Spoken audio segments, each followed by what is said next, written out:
Chers amateurs de thé francophones, bonjour et surtout bonne et nouvelle année 2021. J'espère que vous avez passé un bon réveillon et que vous êtes prêts pour une nouvelle classe de thé avec moi, Stéphane Erler du blog Tea Masters. Hmm. Donc, nous reprenons nos classes de thé en 2021. Nous avions commencé ça l'an dernier avec le confinement en France et un petit peu partout dans le monde. Et vu que pour l'instant, en plus, il fait froid dehors, c'est l'hiver, alors on va continuer encore. Euh, et on va se demander un petit peu quels sont nos objectifs, qu'est-ce qu'on a envie d'apprendre.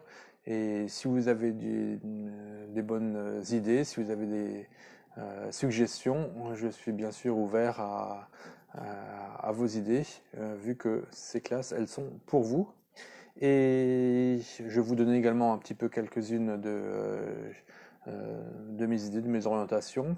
Mais d'abord, je vous demanderai aussi de, après avoir vu cette vidéo et de l'avoir likée, d'aller sur cette même page ou bien sur ma page personnelle Facebook et de liker une ou deux de mes photos de 2020. J'ai mis un article avec mes 12 meilleures photos et comme chaque année, je vous demande de liker les deux meilleures afin que je les transforme en cartes postales.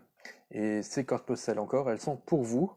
Ce sont j'en fais donc des cartes postales qui seront ensuite données avec chaque commande que vous passez sur ma boutique t-masters.com, t-masters.com, ma boutique en ligne de thé et d'accessoires. Donc, j'ai au départ choisi ces 12 photos, donc une par mois, grosso modo, pour représenter l'année qui s'est passée.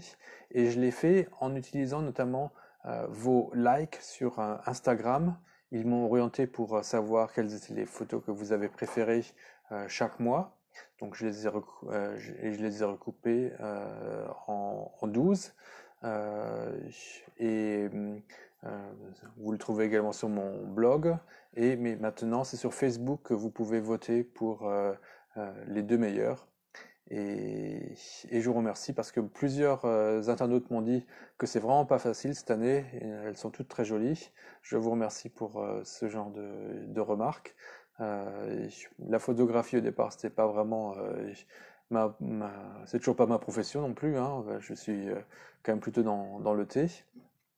Et la profession et la photographie, en fait, ça m'est venu un peu par après, comme autre hobby qui se marie bien avec ma passion du thé et qui me permet de encore mieux la communiquer avec vous. Euh, Maintenant, au départ, c'était vraiment juste par les mots sur le blog. Ensuite, on a rajouté un petit peu la photo. Maintenant, je commence à faire un petit peu de vidéo. Mon débit n'est toujours pas très très bon. L'articulation laisse à désirer, mais vous êtes magnanime et je vous remercie de vos encouragements pour mes vidéos YouTube. Donc, je parle et je commence à avoir soif. Donc, comme d'habitude, pour ce genre de classe, je bois du thé pendant que je donne le cours. Alors, on va commencer par préchauffer le Gaiwan. Oh, la fumée, on voit qu'il fait bien frais aujourd'hui à Taïwan. La température a brutalement chuté il y a 2 jours. Là, elle remonte un peu doucement. Elle doit être aux alentours de 15-16 degrés aujourd'hui. Et là, pour cet après-midi, je vais me boire un top concubine de Sinju de, du printemps 2011. Voilà, ça devrait suffire. Hmm. Alors vraiment, ce thé, il a une particularité, c'est qu'il sent un petit peu comme un alcool, du brandy, un cognac. Il ressemble beaucoup à ces alcools forts. Ah, très très particulier, avec un petit peu ces odeurs de fût en chêne. Vraiment, et On sent l'alcool lourd, peut-être le même du whisky qui a macéré, qui a vieilli pendant une dizaine d'années là maintenant, puisqu'il est de 2011. Euh, alors ce thé-là, au départ, c'est pas le, le thé pour lequel la région est connue, hein, puisqu'il vient de Sinju. Leur thé phare, ce sont les beautés orientales qu'on fait surtout au mois de juin, donc à la seconde récolte de l'année, ainsi qu'à la dernière, au mois euh, de novembre. Euh, donc il y a ces deux récoltes principales d'Oriental Beauty. On en fait parfois aussi encore à l'automne, hein, fin août, début septembre. Mais là, au printemps, on ne fait pas d'Oriental Beauty à Sinju. Pourquoi? Parce qu'il n'y a pas encore assez de criquets qui viennent mordre les plantes, donc il n'y a pas cette odeur particulière pour faire du Oriental Beauty.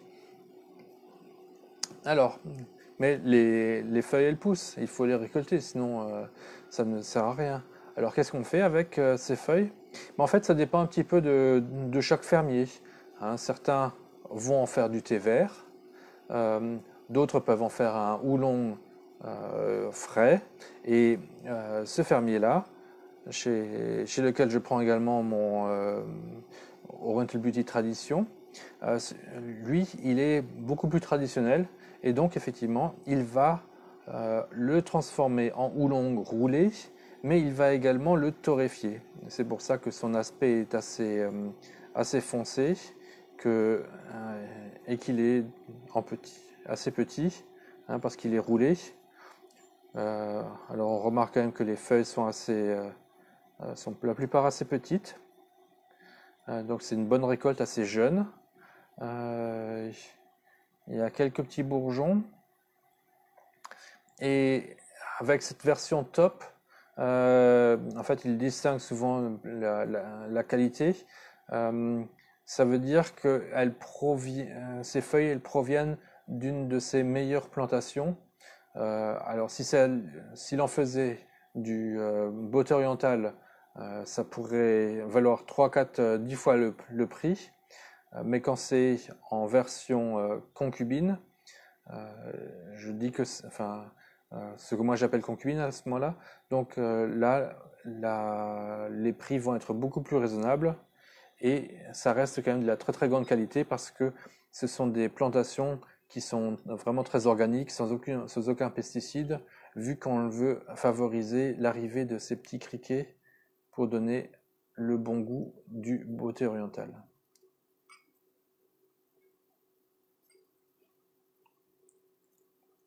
Alors, si vous avez des questions, hein, profitez-en. J'ai mon pad à côté, je peux les voir en direct et y répondre immédiatement dès que vous les posez.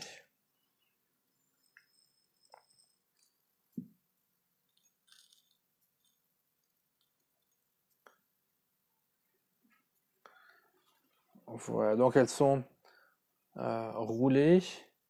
Donc il va falloir mettre un peu de force, mais pas trop trop parce qu'elles sont un petit peu torréfiées encore.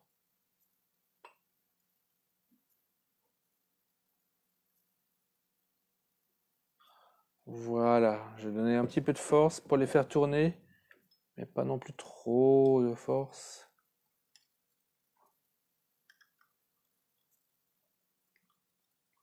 afin de ne pas vraiment trop forcer sur les arômes, les faire sortir. Par contre, maintenant, je ne suis pas pressé. On va laisser infuser un certain temps, le temps que ces feuilles elles s'ouvrent.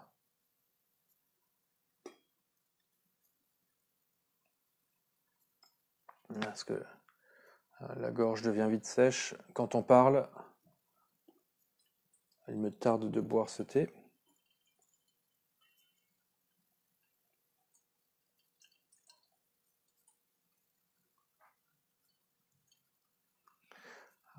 L'avantage du Gaiwan, je peux voir un peu la couleur changer. Pour l'instant, c'est encore assez pâle. On va attendre. Voilà, donc encore, je suis en mode Chachi de la nouvelle année, hein, il y a encore mon petit sapin de Noël, un petit Räuchermännle, c'est un petit bonhomme qui fume la pipe, en habit un petit peu de Santa Claus, en rouge et en blanc, ici avec des agréments chrétiens, en- il ressemble un petit peu à un roi mage en train de fumer la pipe. Voilà, puis c'est bien rouge mon chabou, en couleur festive. Euh, voilà, ça s'ouvre doucement, on peut encore un peu laisser des odeurs presque un peu fumées, hein.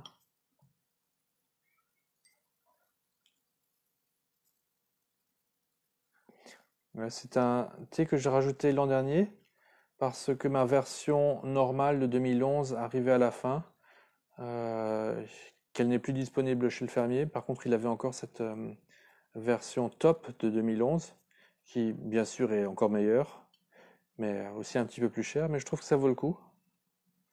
Et c'est vraiment très très différent. Comme il est fermier de Oriental Beauty, son oxydation est vraiment plus poussée. Donc ça va être encore différent d'un Dongding Oolong. Donc au niveau de l'oxydation, c'est un peu plus poussé. Mais la torréfaction, c'est peut-être également euh, assez poussé. Voilà. Mais ça va donner quelque chose ouais,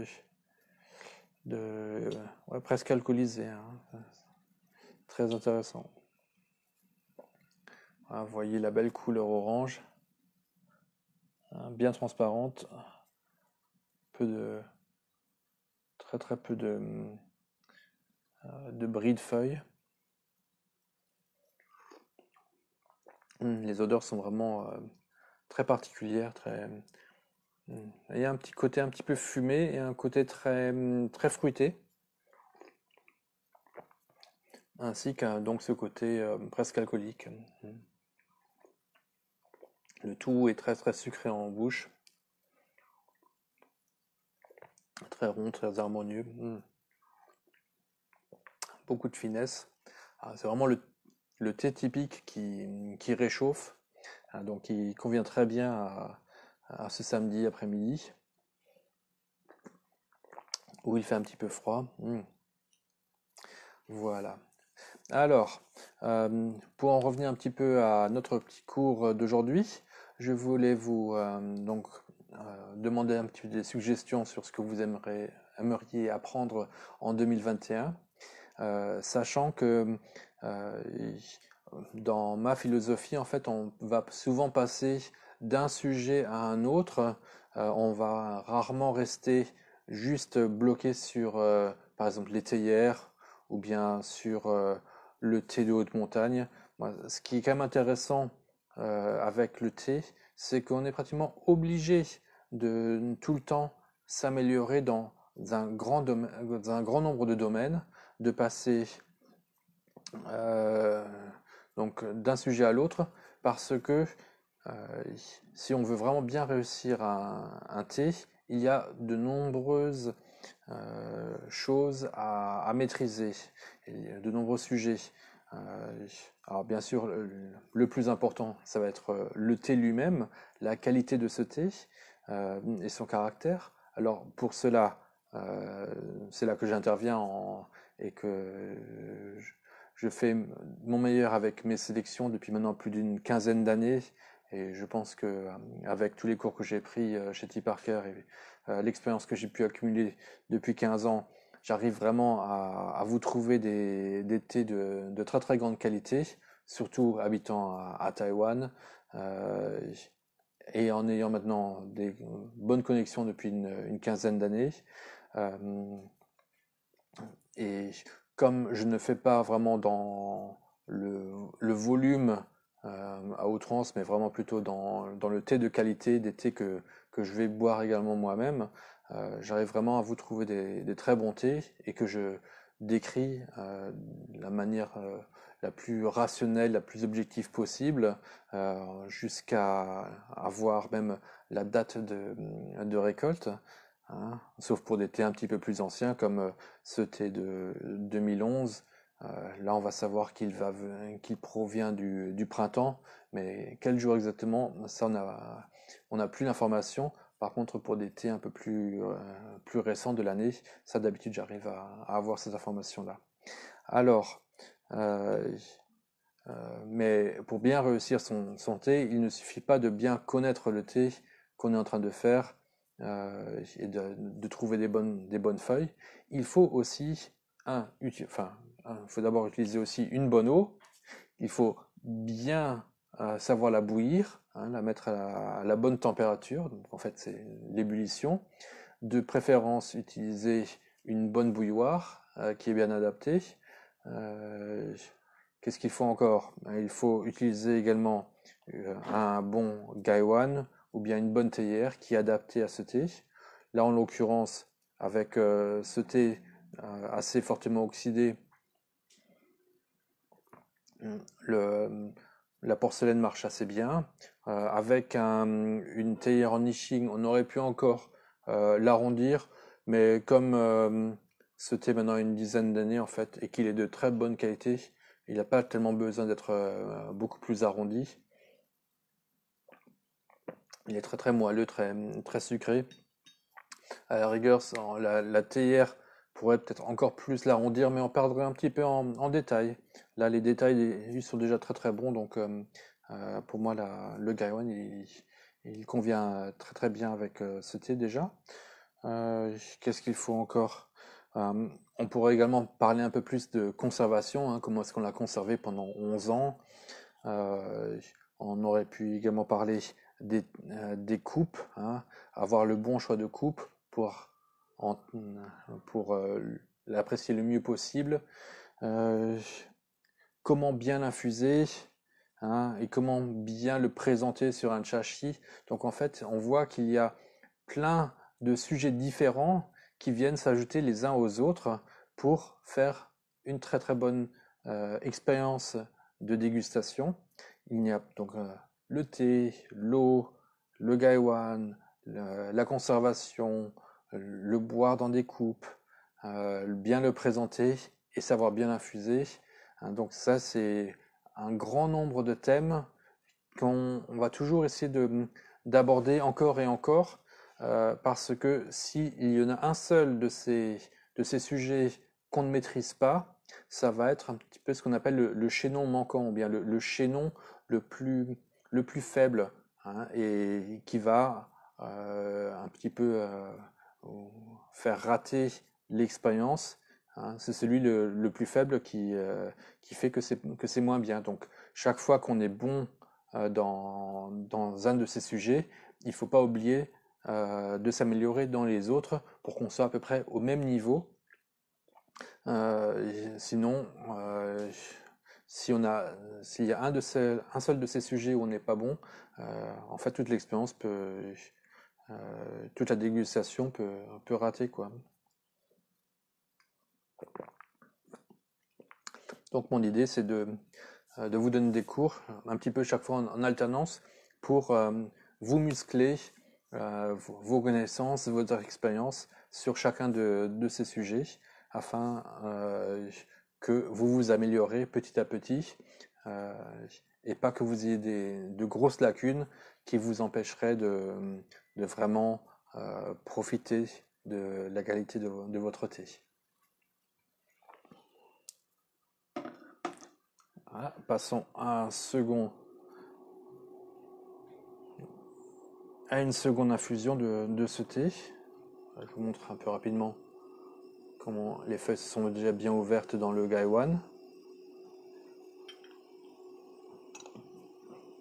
Donc j'infuse de manière assez lente maintenant pour la seconde infusion parce que les feuilles viennent juste bien de s'ouvrir. Elles ont encore beaucoup d'arômes à nous donner, donc pas besoin de les pousser. Donc on y va aller très doucement. En plus, ça convient bien comment dire, à l'atmosphère méditative, l'atmosphère de repos, on veut être relax, surtout maintenant après les fêtes. Peut-être que hier soir vous avez un peu trop fait la fête encore le premier euh, et que vous avez encore un petit peu mal aux cheveux. Ben, le thé, c'est le breuvage qui va un petit peu vous redonner de la force et vous clarifier de nouveau votre tête.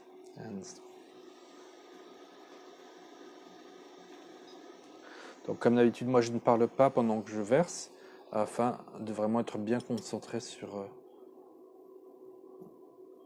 mes gestes.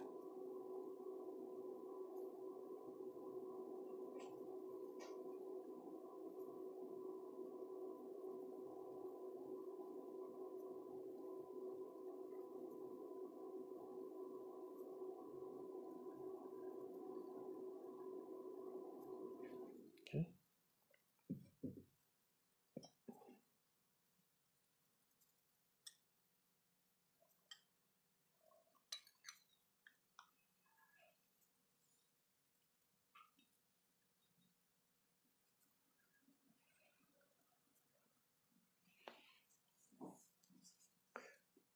Voilà.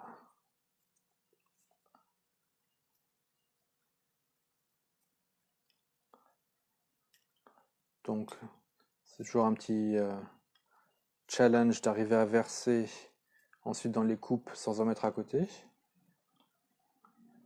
On relève le challenge, on y va.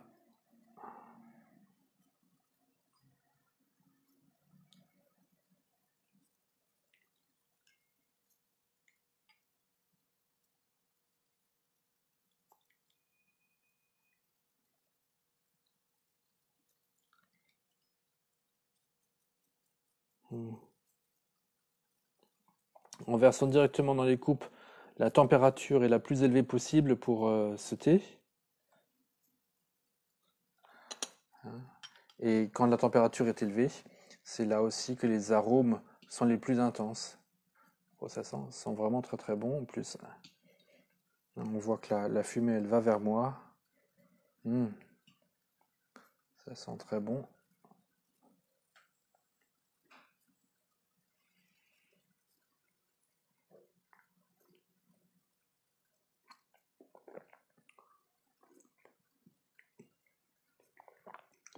Des odeurs quand même assez boisées, un peu fumées, hum, fruitées. La composante très moelleuse, très douce. Il y a presque un côté un petit peu mielleux, mais quand même moins. Il n'y a pas vraiment ces notes de beauté orientale dans ce thé, mais il a un côté quand même très très très sucré, très presque un peu pain d'épices quoi. Euh, donc il correspond assez bien à la période de Noël euh, et, et donc comme il correspond bien à ce temps, comme il vient de Sinju et qu'il est un petit peu lié quand même en, de par son histoire, hein, c'est les mêmes cultivars que pour la beauté orientale. Moi, je l'ai aussi appelé concubine, euh, euh, pratiquement une des premières concubines qui existait. Quoique souvent, l'autre concubine euh, qu'on a appelée comme ça, ce sont ces thés de Dongding qui sont organiques et mordus par des insectes en été et où on veut avoir les odeurs de beauté orientale. Euh, Là, on a un petit peu quelque chose de similaire vu qu'on a aussi une oxydation plus forte. Mais la torréfaction, je dirais qu'elle est encore plus puissante qu'à Dongding. C'est elle qui apporte ces odeurs un petit peu de fumée. Très bien. Alors dans ce cas, donc je l'ai fait en Gaiwan aussi pour bien le tester. Et avec sa haute oxydation, hein, le thé rouge, vraiment, il fonctionne très très bien, pratiquement le mieux en porcelaine. Là, on est assez proche d'un thé rouge quand même. Donc, c'est pour ça aussi que je l'ai utilisé, ce Gaiwan en porcelaine. la porcelaine ivoire de ces coupes chantantes là, elle donne un bel aspect encore plus chaleureux à l'infusion. La finesse des parois va apporter de la finesse au goût. Quand on le pose sur la lèvre, il y a une impression de finesse, de douceur, de légèreté. Et puis, ouais, donc j'ai bien fait attention comment je l'ai préparé. Euh, Comme c'est un thé d'une dizaine d'années, avec une torréfaction quand même assez puissante, euh, on l'a conservé au départ dans son emballage d'origine, en euh, euh, plastique, un peu d'aluminium, hein, c'est comme qu'ils disent à Taïwan. En fait, c'est euh, une, un emballage plastique de haute qualité qui ne laisse pas passer la lumière. Euh, et, mais pour un petit peu éveiller les arômes éveillés ce thé, j'ai préféré toujours le mettre en jarre quelques minutes avant de l'utiliser. Et ça va également encore un petit peu l'adoucir et lui donner des odeurs un peu plus naturelles que la conservation dans cette pochette en plastique. Voilà, pour l'eau bouillie en tetsubin va ajouter encore de la longueur en bouche et de la douceur, hein, avec une eau bouillie en argent, en bouillant en argent, on aurait un goût un peu plus léger, plus aérien, plus pur, mais avec moins de longueur. En fait, pour ce thé, je trouve que la longueur en bouche de la tetsubin lui va bien.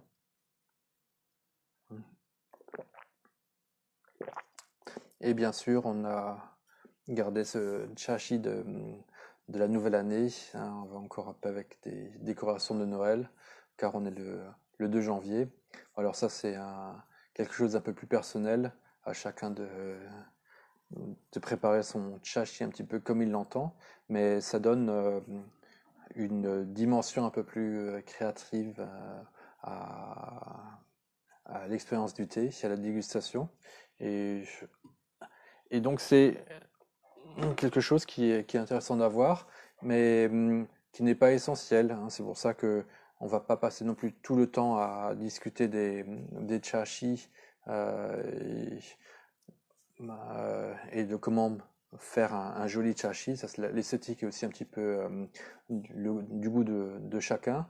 Et à trop passer de temps dans l'esthétique, parfois on perd dans la fonction, dans le côté comment tirer le meilleur de ces feuilles, hein. Mais si on fait un petit peu attention à tous les sujets hein, que j'ai abordés à ce moment-là, on peut euh, s'améliorer et je crois faire une coupe de thé qui a un peu plus de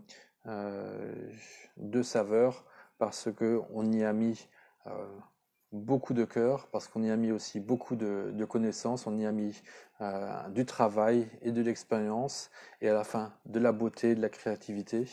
Et arriver à tout mettre ensemble, c'est un petit peu ça le challenge, hein. C'est aussi l'idée d'être un petit peu généraliste, de ne pas être juste bon dans un domaine, mais s'ouvrir à un grand nombre de domaines. C'est un petit peu aussi le challenge du thé et pourquoi les maîtres de thé euh, sont des gens qui passent pratiquement une vie à étudier le thé parce que c'est un sujet tellement vaste que on n'arrête pas d'en apprendre et il est très difficile d'être spécialiste en tout. Alors, donc moi, mon idée pour vous aussi, c'est de ne pas vraiment faire des spécialistes de vous dans un domaine précis, mais d'être des bons généralistes dans un grand nombre de domaines, sur la porcelaine, sur le thé, sur l'eau, comment bouillir, comment conserver, hein, sur les théières I Ching, également un petit peu des notions de chashi et d'harmonie. Donc il s'agit vraiment d'arriver à toujours mettre en harmonie toutes nos connaissances avec le thé qu'on fait euh, et avec les accessoires qu'on va utiliser pour en faire la meilleure expérience possible. Voilà, voilà. Ben, s'il n'y a pas de plus de questions aujourd'hui, hein, je vois que vous êtes probablement encore endormis, euh, mais ne vous inquiétez pas, je vais mettre cette vidéo sur YouTube. Vous pourrez la revoir bien réveillé à loisir. Donc je vous rappelle, encore 2 jours, jusqu'au 4 janvier, vous pouvez voter pour la meilleure photo euh, 2020. Et cette photo-là, en tout cas 2 photos, vont être transformées en cartes postales qui seront vos cadeaux pour les commandes que vous me passerez sur team-masters.com l'an prochain. Ce que je fais d'habitude, je donne toujours les cartes postales les plus anciennes disponibles pour les premières commandes. Et ensuite, quand vous commandez une seconde fois, ça sera la deuxième année la plus lointaine. Donc actuellement, je crois que j'ai 3-4 années de stock. Donc actuellement, si vous me commandez quelque chose pour la première fois, vous recevez une carte postale du lac Chilintan, ainsi qu'une carte postale d'un chashi à la plage, euh, etc. Voilà. Et si vous m'avez déjà commandé souvent, vous aurez les nouvelles cartes postales d'ici la fin janvier. Donc je me réjouis de votre choix pour les meilleures photos. Et je vous souhaite encore tous mes meilleurs voeux pour 2021. Et on se revoit la semaine prochaine à la même heure. Allez, bye bye.